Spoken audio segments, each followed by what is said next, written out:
Mm, Okay, good morning to all my medical students. How's you going? How's your study going? And your family too all good? Okay, so I hope everything is all good. And yes, today we are going to start our next chapter, ecosystem. Organism and population खत्म हो चुका है, तो अब हम किसको शुरू करेंगे? इकोसिस्टम को शुरू करते हैं. So yes, सबसे पहले इकोसिस्टम क्या होता है? आप लोगों ने 10th में ऑलरेडी पढ़ा होगा. Food chain, food web, energy flow कैसे होती है, इकोसिस्टम का क्या स्ट्रक्चर होता है, क्या फंक्शन होता है, ये सब भी आपने देखा होगा. तो लेट्स रिवाइज दिस.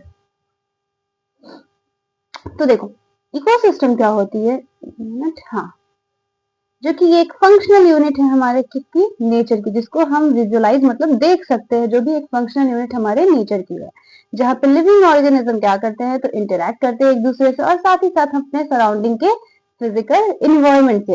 इकोसिस्टम बहुत ज्यादा वेरी करता है, जैसे कि ग्रेटली साइज होता है, जैसे छोटा सा पॉन्ड से लेकर के एक बड़ा सा फॉरेस्ट या फिर समुद्र. इकोसिस्टम का बेसिकली मतलब ये होता है कि एक बायोटिक और एबायोटिक रिसोर्स है, जब पूरा मिल करके एक साथ अगर एक क्या कर रहे हैं, रह रहे हैं, they are living throughout the whole life, तो that is called ecosystem. तो देखते हैं बहुत सारे जो हमारे, हाँ, फादर ऑफ इकोलॉजी कौन थे? Ramdev Mishra, Indian father. तो बहुत सारे हमारे इकोलॉजिस्ट जो है क्या क्या कहते हैं, पूरा इंटायर बायोस्फीयर की बात करते हैं, जिसको हम लोग ग्लोबल इकोसिस्टम बोलते हैं, जो कि हमारे क्या होते हैं, ये कंपोजिट होते हैं पूरे लोकल सिस्टम, जितने भी इकोसिस्टम्स हमारे अर्थ में प्रेजेंट है. तो जैसे कि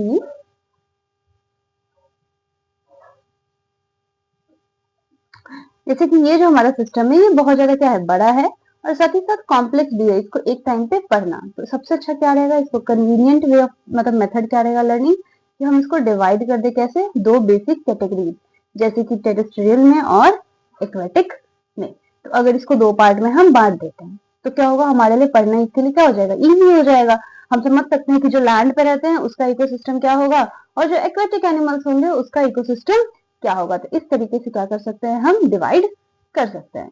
उसके बाद बात करें तो आपके फॉरेस्ट, ग्रासलैंड, डिजर्ट, ये कुछ एग्जांपल्स है आपके किसके? टेरेस्ट्रियल इकोसिस्टम्स के. और जैसे pond, lake, wetland, river, estuaries, ये सारे आपके किसके एग्जांपल है? आपके एक्वेटिक इकोसिस्टम के. अगर क्रॉप फील्ड्स की बात करें या और साथ ही साथ एक एक्वेरियम, इसको भी कंसीडर क्या किया जाता है? एक मैनमेड इकोसिस्टम, जिसको इंसानों ने बनाया. क्रॉप फील्ड्स को कौन बनाता है? फार्मर्स. एक्वेरियम को कौन बनाता है? जो पीसी कल्चर में बिलीव करते हैं, जैसे जिनको मतलब फिशेस को पालना पसंद हो, है ना.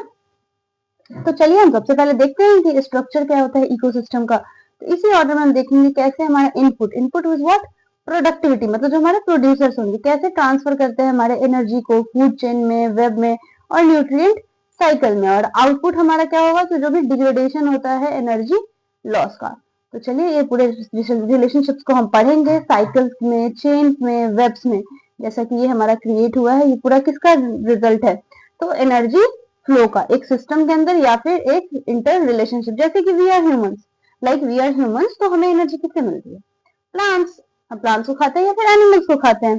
तो क्या वहां से हमें कितनी एनर्जी मिलती है, क्या 10-10% लॉ कैसे काम करता है, तो इसके बारे में भी हम देखेंगे. तो all the trophic levels, primary consumer कौन है, सेकेंडरी कंज्यूमर कौन है, तो ये सारी चीजों को भी देखेंगे. सो यस, तो इकोसिस्टम का सबसे पहले हम क्या देखते हैं, स्ट्रक्चर और फंक्शन. तो जैसा कि आपने पहले की क्लास में भी पढ़ा है कि बहुत सारे वेरियस कंपोनेंट्स होते हैं जिसमें कि हमारे एनवायरमेंट में प्रेजेंट होता है, जिसको हम लोग किसमें क्लासिफाई करते हैं, एबायोटिक और बायोटिक. बायोटिक और एबायोटिक क्या होते हैं, इंडिविजुअल हमारे अफेक्ट करते हैं एक दूसरे को और अपने सराउंडिंग को भी. तो चलिए इसी कंपोनेंट्स को हम इंटीग्रेटेड मैनर में देखते हैं, और एक फ्लो ऑफ एनर्जी को भी देखते हैं हमारे कंपोनेंट्स ऑफ इको सिस्टम के. तो जैसे कि जब भी इंटरेक्शन होती है किसकी, बायोटिक और एबायोटिक कंपोनेंट्स की, तो इसकी वजह से क्या होता है, हमारा फिजिकल जो स्ट्रक्चर होता है, जिसकी कैरेक्टरिस्टिक होती है हर टाइप ऑफ इकोसिस्टम की, वो भी बेटा चेंज होती है. जैसे कि आइडेंटिफाई कर लें या फिर इन्यूमरेट करें प्लांट और एनिमल स्पीसीज को एक गिवन सिस्टम, मतलब इकोसिस्टम में स्पीसीज की कंपोजिशन देखें, तो उसमें आपको क्या देखने को मिलेगा, तो वर्टिकली डिस्ट्रीब्यूशन दिखेंगे डिफरेंट स्पीसीज के, जो कि डिफरेंट डिफरेंट लेवल्स को क्या कर देंगे, ऑक्युपाई कर देंगे, जिसको हम लोग क्या बोलेंगे, स्ट्रेटिफिकेशन. मतलब कुछ इस तरह का मतलब स्ट्रेटा का कोई अगर डायग्राम बनाया है तो वर्टिकल डिस्ट्रीब्यूशन, रुको मैं दिखा रही हूँ। आई विल शो यू, एक मिनट यहाँ पे नहीं, यहाँ से दिखा देते हैं।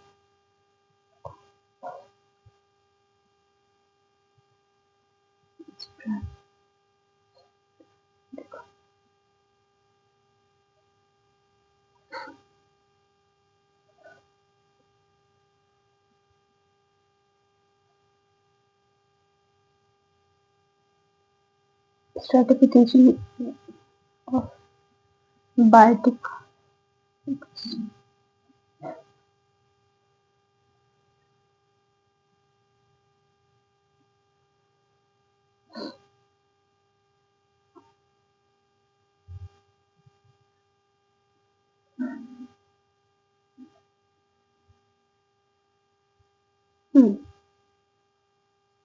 क्लियर नहीं आ रही है। हाँ देखो, स्ट्रेटिफिकेशन क्या है, तो जैसे कि आपके स्रव लेवल के ट्रीज, मतलब कि लोअर से हायर पे जा रही है, फिर अंडर कैनोपी में कुछ ट्रीज होंगे, फिर कैनोपी लेवल पे, और सबसे लास्टली हमारे इमरजेंस, मतलब जो और हायर लेवल पे होते हैं, जिसको हम लोग क्या बोलते हैं, स्ट्रेटिफिकेशन, मतलब बॉटम टू टॉप लेवल पे जाता हुआ ये आपको दिखता है। ठीक है, सो अब देखते हैं। आई थिंक, आई होप आप लोग स्ट्रेटिफिकेशन समझिए, मतलब इसी को हम लोग क्या बोलते हैं, वर्टिकल डिस्ट्रीब्यूशन, अलग अलग स्पीसीज का जो डिफरेंट लेवल्स को ऑक्यूपाई कर रहे होते हैं, जैसे कि प्रोड्यूसर से प्राइमरी कंज्यूमर से सेकेंडरी कंज्यूमर, सेकेंडरी कंज्यूमर से टर्शरी कंज्यूमर। तो इस तरीके से हमारे स्ट्रेटिफिकेशन के लेवल्स दिखाए जाते हैं। जैसे कि अगर एग्जाम्पल ले लें, जैसे कि ट्री जो है वो क्या कर रहा है, टॉप वर्टिकल स्ट्रेटा लेयर पे है, या फिर फॉरेस्ट के लेयर पे, तो जो श्रब्स होगा वो क्या होगा, सेकेंड में होगा, हर्ब्स और ग्रासेस क्या होंगे, तो बॉटम लेयर, मतलब कुछ इस तरीके का बनेगा। इसमें क्या होंगे आपके ट्री कैनोपी, इसमें क्या होंगे आपके श्रब्स, और इसमें क्या हो जाएंगे, हर्ब्स और ग्रासेस। तो इस तरीके से ये आपके बन जाएंगे। ठीक है, अब जो कंपोनेंट्स होते हैं इकोसिस्टम के, जो हमें देखने को मिलता है, जो फंक्शन कर रहा है एज ए यूनिट, तो इसको हम लोग जैसे कौन कौन से एस्पेक्ट्स को देखते हैं, सबसे पहले हम देखते हैं प्रोडक्टिविटी, फिर डिकम्पोजिशन, देन एनर्जी फ्लो और न्यूट्रिएंट साइक्लिंग। तो इस चीजों को समझने के लिए जो भी इथॉर्स है हमारे एक्वेटिक इकोसिस्टम के, एक स्मॉल छोटा सा एक पॉन्ड का एग्जांपल लेते हैं। ये काफी फेयरली एक सेल्फ सस्टेनेबल यूनिट रहेगा। सिंपल एग्जांपल लेते हैं ताकि हम इसको समझ पाएंगे कॉम्प्लेक्स इंटरेक्शंस को भी जो हमारे एक्वेटिक इकोसिस्टम में होता है। अब एक पॉन्ड है तो इसका जो पानी होगा कैसा होगा, सेलो वाटर बॉडी, जिसमें हमारे 4 बेसिक कंपोनेंट्स इकोसिस्टम के देखने को, जैसे कि एबायोटिक कंपोनेंट हमारा क्या होगा, वाटर होगा, फिर डिजोल्व इनऑर्गेनिक हमारे और ऑर्गेनिक सब्सटेंस क्या होंगे, तो रिच सॉइल डिपॉजिट होंगे, जो कि पॉन्ड के, जैसे ये पॉन्ड है, पॉन्ड के जो नीचे वाले सतह पे जो होगा उसको हम लोग क्या बोलेंगे, सॉइल डिपॉजिट। और फिर सोलर इनपुट, मतलब जो लाइट आ रही है, तो ये साइकिल ऑफ टेम्परेचर होगा, जिसकी वजह से डे लेंथ और अदर क्लाइमेटिक कंडीशंस भी रेगुलेट होंगे, और फंक्शन रेट को भी बढ़ाता है पूरे इंटायर पॉन्ड को। और फिर ऑटोट्रॉफिक कुछ कंपोनेंट्स होंगे, जैसे कि फाइटोप्लैंक्टन होंगे, कुछ एल्गीज होंगे, फ्लोटिंग सबमर्ज और मार्जिनल प्लांट्स देखने को मिलेंगे हमारे एजेस पे। और फिर हमारे कंज्यूमर्स जो होंगे वो रिप्रेजेंट किए जाएंगे किसके थ्रू, तो जू प्लैंक्टन्स, और फ्री स्विमिंग और बॉटम ड्वेलिंग आपको फॉर्म्स देखने को मिलेंगे। फिर डिकम्पोजर्स हमारे कौन से होंगे, तो फंजाई होंगे, बैक्टीरिया होंगे, फ्लैजेलेट्स होंगे। स्पेशली ये हमारे कहाँ पे सबसे ज्यादा होते हैं, तो bottom of the pond area में सबसे ज्यादा देखने को मिलते हैं। और ये पूरा सिस्टम क्या करेगा, मिल करके एक इकोसिस्टम का फॉर्मेशन करेगा। एंड ये पूरे of the biosphere as whole, जैसे कि पूरे कन्वर्ट करेगा इनऑर्गेनिक को ऑर्गेनिक मटेरियल में, किसके मदद से, तो आपकी रेडिएंट एनर्जी जो कि कहाँ से आ रही है, सन के थ्रू, उससे मदद से। ठीक है, बाय ऑटोट्रॉप्स।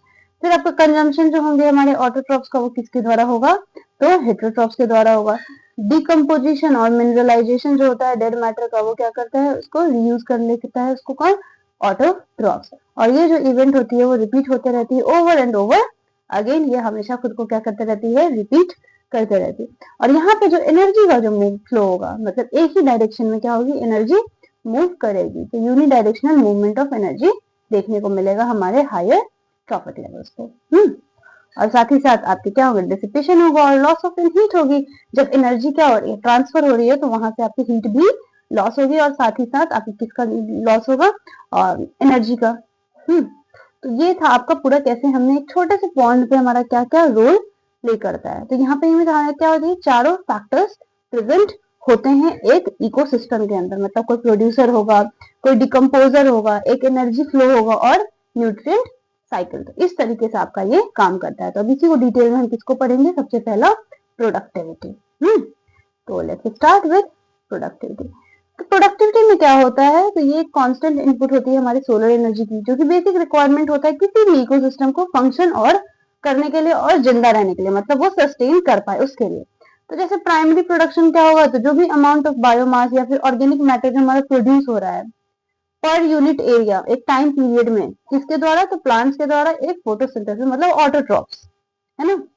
तो इसको एक्सप्रेस किस में करते हैं, तो वेट में करते हैं, जो कि हमारा ग्राम, ये हाँ ग्राम पर स्क्वायर रहता है, या फिर एनर्जी में किलो कैलोरी पर मीटर स्क्वायर। और जो रेट होता है बायोमास प्रोडक्शन का, उसको हम लोग क्या बोलते हैं, प्रोडक्टिविटी। मतलब प्रोडक्टिविटी क्या है, आपके बायोमास प्रोडक्शन का रेट होता है। और इसको एक्सप्रेस किया जाता है कैसे, तो ग्राम स्क्वायर और पर ईयर, या फिर किलो कैलोरी मीटर पर स्क्वायर पर ईयर। तो इसको कंपेयर कर देते हैं प्रोडक्टिविटी को हमारे डिफरेंट इकोसिस्टम में। और इसको डिवाइड भी किया गया हुआ है दो तरीके से, आपके ग्रॉस प्राइमरी प्रोडक्टिविटी और नेट प्राइमरी प्रोडक्टिविटी।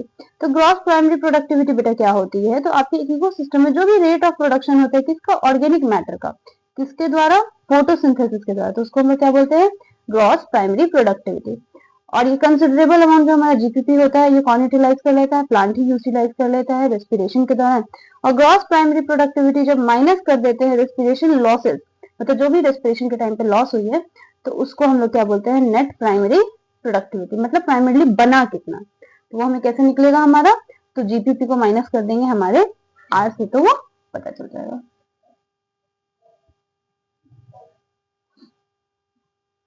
फिर उसके बाद देखते हैं जो नेट प्राइमरी प्रोडक्टिविटी होती है, क्या होता है, जो भी अवेलेबल बायोमास होती है हमारे कंजम्पशन के लिए, मतलब जिसको कौन खा सकता है, मतलब जो हमारे तक पहुंचेगी, मतलब हर प्लांट्स ने बनाया, प्रोड्यूसर ने अपना सारा काम कर लिया, जो भी उसके रेस्पिरेशन में, फोटोसिंथेसिस में जितने भी एनर्जी रिक्वायर्ड थे, सारे के सारे आपके यूज हो चुके हैं ऑर्गेनिक मैटर।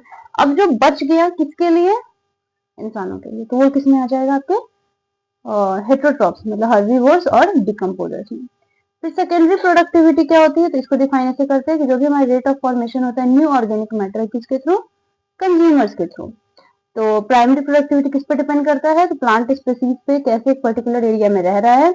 और ये और भी डिपेंड करता है हमारे इन्वायरमेंटल फैक्टर्स पे, न्यूट्रिएंट की अवेलेबिलिटी पे और फोटोसिंथेटिक कैपेसिटी ऑफ प्लांट्स पे। इसलिए कह सकते हैं कि ये डिफरेंट टाइप्स ऑफ इकोसिस्टम में ये वेरी कर सकती है।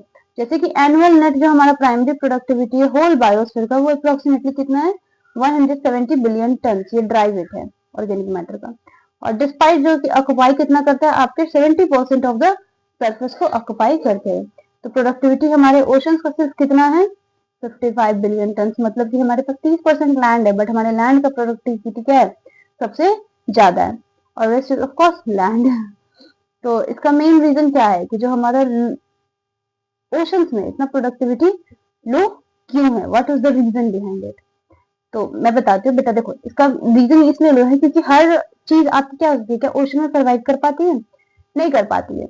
और द थिंग है कि बहुत लोग ओशन की चीजों, ओशन बेसिकली उसको क्या मान जाता है कि वो ज्यादातर नॉन वेजिटेरियंस होते हैं, तो बहुत लोग उसको नहीं खा सकते हैं। इट इज नॉट इजी, क्योंकि हमारी जो लाइफ स्टार्ट हुई है, मतलब इवोल्यूशन जो हुआ है वो कहाँ से हुआ है, एक्वेटिक से हुआ है। तो इसीलिए वहां पे जो हमारा जो खाने की चीज है, वो अभी भी बहुत सारी चीजों को डिस्कवर नहीं किया गया है, lots of still thing is unknown, इसलिए ये चीज है। ठीक है, तो नेक्स्ट क्लास में हम डिकम्पोजिशन करते हैं, आज के लिए इतना ही रहने देते हैं। See you in the next class. अच्छे से क्वेश्चंस प्रैक्टिस करो बेटा, जब तक क्वेश्चंस नहीं लगाओगे कोई काम नहीं आएगा। हाँ, क्वेश्चंस के लिए अगर बनाना चाहते हो तो फिंगर टिप्स बना सकते हो, तो if you have that finger tips बनाओ। और उसके बाद जो भी आपने टेस्ट सीरीज ज्वाइन की हुई होगी, मतलब ऑल ओवर इंडिया वाली, उस टेस्ट सीरीज को दो। मैं गारंटी देती हूँ कि आपके 100 to 150 मार्क्स बढ़ेंगे ही बढ़ेंगे। हाँ, बट ऑनेस्टली जो भी चैप्टर्स आपको आ रहा है टेस्ट में, उसके क्वेश्चन जरूर लगाओ फिंगर टिप्स से, तो दैट विल इम्प्रूव योर मतलब स्कोर, डेफिनेटली इट विल।